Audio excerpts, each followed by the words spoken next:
குடும்பத்தில் என் பிள்ளை என்னை பார்த்துக்கும் அப்படின்ற நம்பிக்கை பெற்றோர்களுக்கு இருக்கா? என் அப்பா அம்மா என்ன அவன் தப்பு பண்ணாலும் என் அப்பா அம்மா என் கூட நின்று என்னை தழுவில் தட்டி கொடுத்து பரவாயில்ல எந்திரிச்சு வா அப்படின்னு என்னை மேலே கொண்டு வந்துடுவாங்க. இல்லை நான் தப்பு பண்ணால் ஊர் ஃபுல்லாக சொல்லி என்னை அவமானப்படுத்திடுவாங்கன்ற எண்ணம் உங்கள் பிள்ளைங்களுக்கு இருக்கா? சின்ன தப்பு தான் பண்ணேன், ஊர் ஃபுல்லாக சொல்லிட்டாங்க எங்கள் அப்பா அம்மா.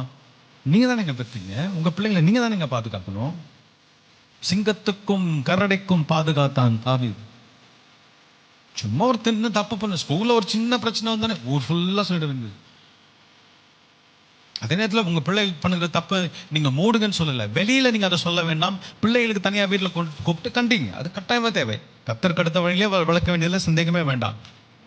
ஏதாவது ஒரு சின்ன தப்பு, ஏதாவது ஒரு ஹஸ்பண்ட் தப்பு பண்ணிட்டார், ஏதாவது ஒரு மனைவி தப்பு பண்ணிட்டாங்க அப்படின்னு உடனே அதை பெருசாக்க வேண்டாம். மருமகளோ ஒரு மருமகனோ தப்பு பண்ணிட்டாங்கன்னு பெருசாக்க வேண்டாம்.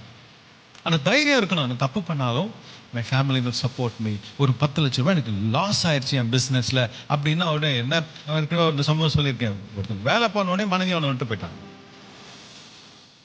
அவனுக்கு வேலை போச்சு, மனைவி போயிட்டாங்க. அப்போ ஏதோ தட்டி தருமாறி முந்திரி வியாபாரம்லாம் பண்ணி மேலே வரும்போது வந்துட்டாங்க. அதெல்லாம் சப்போர்ட், அதெல்லாம் சப்போர்ட். இந்த ஆடு எவ்வளோ சந்தோஷமா சொல்லுது பாருங்க.